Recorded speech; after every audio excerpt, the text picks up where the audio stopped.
வணக்கம் பாலமன். தொழிலாளர் நல வாரியம் அப்படிங்கிற ஒரு விஷயத்த தமிழ்நாட்டில் மிகச் சிறப்பாக செய்து மக்களுக்கு போய் சேர வேண்டிய அனைத்து உதவி திட்டங்களையும் தமிழக அரசு மிக அற்புதமாக செய்துக்கிட்டு வருது. ஆனால் இந்தியாவில் இருக்கக்கூடிய, அதாவது மத்திய அரசு அப்படின்னு சொல்லி மார்த்தட்டிக்கிட்டு இருக்கக்கூடிய இந்த ஒன்றிய அரசு பண்ணியிருக்கக்கூடிய வேலை என்னன்னு கேட்டிங்கன்னா, அந்த தொழிலாளர்கள் அனைவரும் கூலி பட்டாளம். அந்த கூலி பட்டாளம் யாருக்கு வேலை செய்ய வேண்டும் என்றால் பார்ப்பானுக்கு வேலை செய்ய வேண்டும், பார்ப்பானுக்கு பண்ணை அடிமையாக இருக்க வேண்டும் அப்படிங்கிற அளவுல இன்னைக்கு சட்டத்தை தயார் பண்ணி அதை ஒரு சுற்றுக்கு விட்டுருக்காங்க. இது மிகப்பெரிய கடுமையான கண்டனத்தை உருவாக்கியிருக்கு.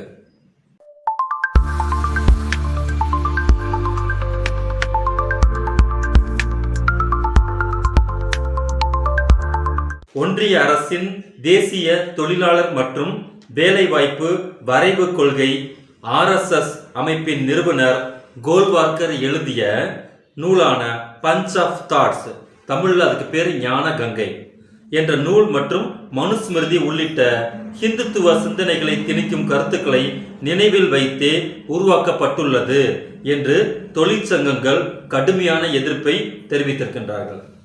இந்திய தொழிலாளர்கள் மற்றும் வேலைவாய்ப்பு அமைச்சகம் தேசிய தொழிலாளர் மற்றும் வேலைவாய்ப்பு கொள்கை வரைவு ஸ்ரம் சக்தி நிதி 2025 வெளியிட்டிருக்காங்க. இந்த நாட்டில் தொழிலாளர் மற்றும் வேலைவாய்ப்பு தொடர்பான அணுகுமுறையை முழுமையாக வரையறுக்கும் முதல் முயற்சி என்று ஒன்றிய அரசு இதற்கு ஒரு வெண்டக்கா விளக்கண்ண வியாக்கியானம் சொல்லியிருக்கு. எந்த ஒரு தொழிலாளர் தொடர்பான கொள்கைகள் என்பது தொழிலாளர் நலம் என்பது சமூக நல்லிணக்கம், சமத்துவம், பொருளாதாரம், நிதி பரவல், நல்வாழ்வும் கூட்டுறவு அடிப்படையில் இருக்க வேண்டும். ஆனால் தொழிலாளர் வரைவு கொள்கை குறிப்பாக தொழிலாளர்களையும் அவர்களின் உழைப்பையும் தார்மீக கடமையாகவும் புனிதமான ராஜ தர்மம் என்று கூறும் மனு தர்ம விதிகளின்படி இந்த கொள்கை வரையறுக்கப்பட்டுள்ளது. ராஜ தர்மம் அப்படின்னா என்னன்னு கேட்டா, மனுஸ்மிருதி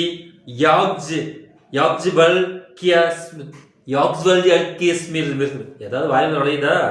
திரும்பி ட்ரை பண்றேன்.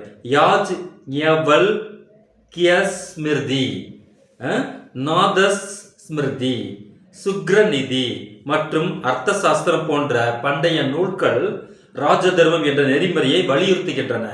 இதையே கோல்வார்கர் தனது ஞான கங்கை நூலையும் குறிப்பிட்டிருக்கிறார். ஹிந்துத்துவ நூல்கள் அனைத்துமே பார்ப்பனர்களுடைய நடவடிக்கைகளுக்கும் நலனுக்காகவும் உருவாக்கப்பட்டிருக்கின்றது. பிரதமர் மோடி குஜராத் முதலமைச்சராக இருக்கும் போது மலம் அள்ளும் தொழிலாளர்களை நீங்கள் கடவுளுக்கு செய்யும் வேலை, இந்த பாக்கியம் வேறு யாருக்குமே கிடையாது அப்படின்னு சொல்லி தனது கர்மயோக புக்கில் சொல்லியிருந்தாரு. உடனே இந்தியாவில் இருக்கக்கூடிய அத்தனை சமூக நீதியாளர்களும் நல்லா கேள்வியா கேட்டு விட்டாங்க. அந்த கடவுளுக்கு இணையான வேலையை அந்த PM 56 இன்ச்சி போய் செய்யலாம், அந்த மலம் அள்ளக்கூடிய வேலையை போய் செய்யலாம். இங்கே பிரதமராக உட்கார வேண்டிய அந்த அவசியம் உங்களுக்கு இருக்கவே வேண்டியதில்லை.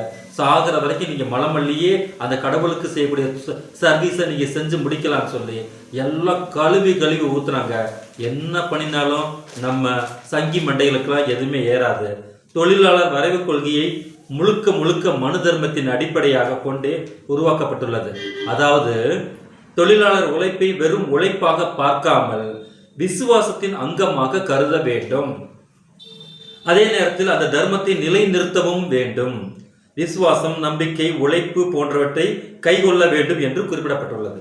என்னங்கடா உங்க தத்துவம்? என்னங்கடா இந்த சூழ்நிலையில் நீங்க இந்த விசுவாசம்?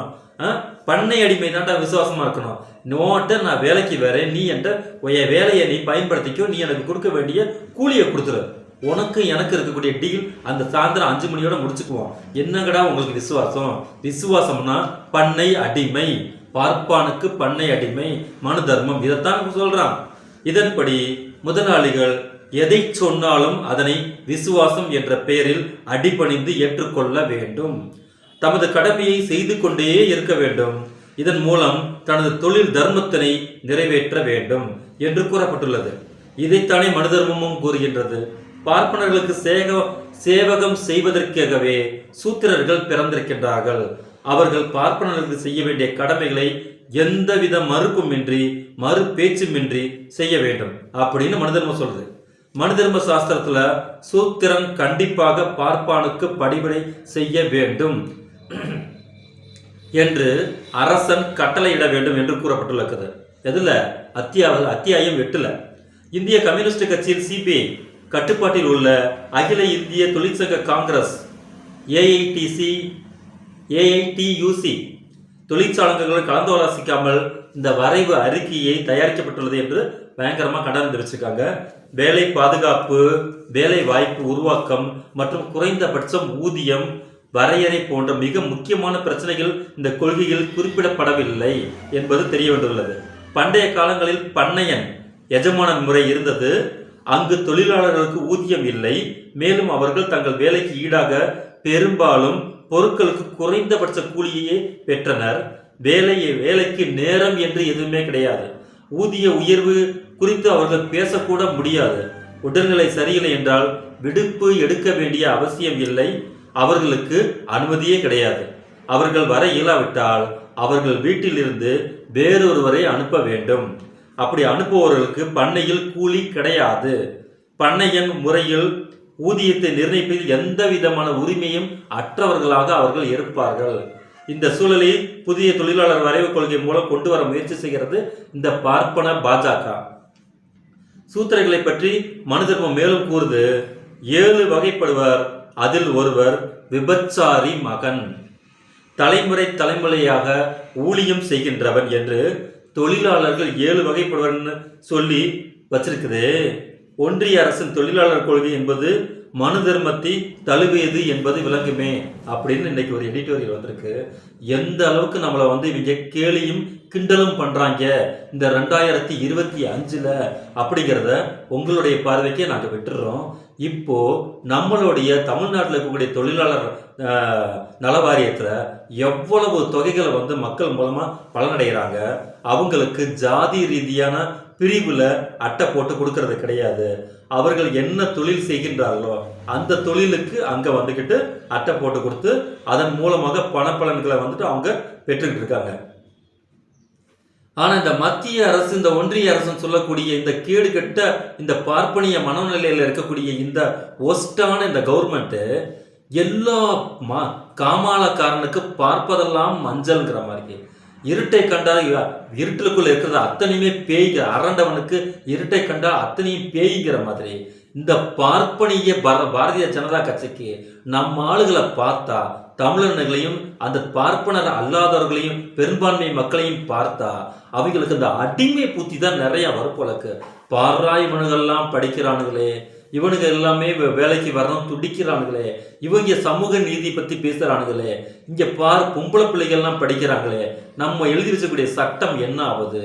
இங்க அடுப்போதும் பெண்களுக்கு படிப்பதற்குன்னு நம்ம சொல்லி வச்சிருந்தோமே, இங்க எல்லாரும் படிக்கிறாங்களே, 96.58% பொம்பளை பிள்ளைகள்லாம் படிச்சிருச்சே அப்படின்னு சொல்லி இங்க மூளையில உட்கார வச்சுக்கிட்டு ஒப்பாரி வச்சுட்டு இருக்காங்க இந்த பார்ப்பன கும்பல். 3 பேர் இருக்கக்கூடிய இடத்துக்கு இடபிள்யூஎஸ்ன்னு 10 பேர்த்த கொண்டு வந்து உள்ள உட்காந்துக்கிறாங்க. இது இல்லாம இந்த ஊர்கா மாமி இன்னைக்கு ஒரு திருவாய் மலர்ந்து வச்சிருக்கு.